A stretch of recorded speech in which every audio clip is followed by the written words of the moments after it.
नमस्कार दोस्तों, हमारे सामने प्रश्न है कि तत्वों के वर्गीकरण के क्षेत्र में हुए कुछ प्रारंभिक प्रयासों का उल्लेख करें। हमें ये बताना है कि तत्वों के वर्गीकरण के लिए जो प्रारंभिक प्रयास हुए थे वो कौन-कौन से हैं। तो दोस्तों, हम सभी लोग जानते हैं कि जो आधुनिक आवर्त नियम है वो 1913 में आया था और ये हेनरी मोज़ले ने दिया था और उन्होंने कहा था कि तत्वों के भौतिक एवं रासायनिक गुणधर्म, उनका जो परमाणु क्रमांक होता है जिसको आप परमाणु संख्या बोलते हैं, परमाणु क्रमांक के आवर्ती फलन होता है।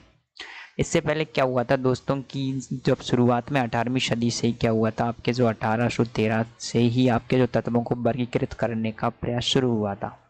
तो सबसे पहले क्या हुआ था दोस्तों, आपके सबसे पहला आया था, आपके वैज्ञानिक थे जो थे जर्मन वैज्ञानिक थे जिनका नाम था डोवे राइनर। जर्मन वैज्ञानिक थे डोवे राइनर, जिन्होंने दिया था दोस्तों त्रिक नियम, डोवे राइनर का त्रिक। इन्होंने दोस्तों तीन तीन वर्गों के समूह बनाए थे जिसमें इन्होंने तीन तीन वर्ग बनाए, तत्व लिए थे lithium, sodium, potassium, calcium, strontium, barium, ये क्लोरीन, ब्रोमीन और आयोडीन। इन्होंने क्या किया था दोस्तों, तीन तीन जो तत्व थे उनके त्रिक बनाए और इन्होंने कहा कि जो त्रिक हैं ये क्या है, इनके जो सारे जो रासायनिक गुण है वो क्या हो जाएंगे, सेम हो जाएंगे। आप देख सकते हैं आधुनिक आवर्त सारणी में भी ये समान ही जो ग्रुप में है। तो इस प्रकार से उन्होंने क्या किया, तीन तीन तत्वों के ग्रुप बनाए और जिसको उन्होंने कहा कि ये त्रिक हैं, जिसको मैं कहूँगा कि डोवे राइनर के त्रिक हैं। तो दोस्तों ये प्रयास सफल नहीं हो सका, ज़्यादा टाइम तक नहीं चल सका, क्योंकि क्या हुआ था वो केवल कुछ ही तत्वों के त्रिक बना पाए थे, बाकी तत्वों के त्रिक नहीं बना पाए थे। वैसे भी उस टाइम पर केवल 30 के आसपास ही तत्व थे, लेकिन उन्होंने कुछ तत्वों को तो व्यवस्थित कर दिया, इसीलिए ये पहला प्रयास था डोवे राइनर का त्रिक नियम। सेकंड आता है दोस्तों, वो आता है आपके न्यूलैंड का अष्टक सिद्धांत। आप सभी लोग जानते हैं कि जो संगीत होता है उसमें क्या होते हैं, सुर होते हैं, सारे गामा पादा नीसा, जिसमें 7 सुर होते हैं और प्रत्येक 8वां सुर होता है वो क्या होता है, अपने आप को रिपीट करता है। इसी प्रकार से न्यूलैंड ने क्या किया था दोस्तों, उस समय पर जो 40 के आसपास तत्व थे उनको इस प्रकार से व्यवस्थित किया कि इसका जो हर 8वां तत्व है वो क्या हो रहा था, अपने आप को रिपीट कर रहा था। जैसे संगीत में 7 सुर होते हैं कि सा रे गा मा पा धा नी और फिर से आ जाता है आपके शा। तो आप देखेंगे कि 1 2 3 4 5 6 7 और 8वां तत्व अपने आप को फिर से रिपीट कर रहा है।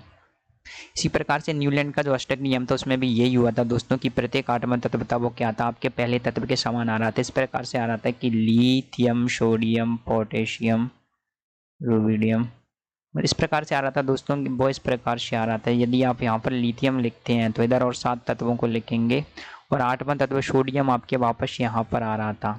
तो इस प्रकार से न्यूलैंड ने कुछ तत्वों को व्यवस्थित किया, लेकिन क्या हुआ था, न्यूलैंड भी आपके सारे तत्वों को व्यवस्थित नहीं कर पाए। तो ये न्यूलैंड का अष्टक नियम भी यहाँ तक ही चल पाया। उसके बाद आते हैं दोस्तों आपके जो वैज्ञानिक थे उनका नाम था मेंडलीव। तो दोस्तों क्या हुआ था, जो आपके मेंडलीव थे उन्होंने क्या किया था, आप अपनी एक आवर्त सारणी बना ली थी और उन्होंने कहा था कि जो तत्वों के रासायनिक गुणधर्म है वो क्या होते हैं, परमाणु भार के आवर्ती फलन होते हैं। और उन्होंने जितने भी तत्व थे उस समय पर उपस्थित उनको जमा दिया था और एक आवर्त सारणी बनाई और उसको प्रकाशित करवाया। दोस्तों उस आवर्त सारणी में केवल कुछ ही गलतियां थी, नहीं तो ये आज की आवर्त सारणी से लगभग मिलती जुलती आवर्त सारणी थी। और उन्होंने जो तत्वों की खोज नहीं हुई थी उनके लिए क्या किया था, उन्होंने खाली स्थान छोड़ दिए थे और उन्होंने कहा था कि भविष्य में क्या होगा, यहाँ पर कुछ तत्वों की खोज होगी और वो तत्व यहाँ पर आएंगे और उनके गुण इन्हीं तत्वों के समान होंगे। और उनकी बात एकदम सही हुई। उन्होंने कुछ तत्व जैसे कि का एल्यूमिनियम इस प्रकार से छोड़ दी, जैसे कि का एल्यूमिनियम उन्होंने छोड़ा था जो कि बाद में गैलियम बना। और आप सभी लोग जानते हैं कि गैलियम और एल्यूमिनियम क्या है, आपके एक ही वर्ग में आते हैं। तो मेंडलीव ने दोस्तों कहा था कि जो तत्वों के रासायनिक गुण है वो उनके परमाणु भार के आवर्ती फलन है और जो खाली जो तत्वों की खोज नहीं हुई थी उनके लिए खाली जगह भी छोड़ दी। लेकिन क्या हुआ था दोस्तों, वो कुछ जो तत्व थे उनकी व्याख्या नहीं कर पाए। उन्होंने क्या किया था, कुछ तत्वों को आगे रख दिया था जो कि उसकी सही जगह नहीं थी और एक साथ उन्होंने क्या किया था दोस्तों, दो दो तत्वों को भी एक ही जगह पर रख दिया जो कि क्या था, आपके न्याय संगत नहीं था, तर्क संगत नहीं था।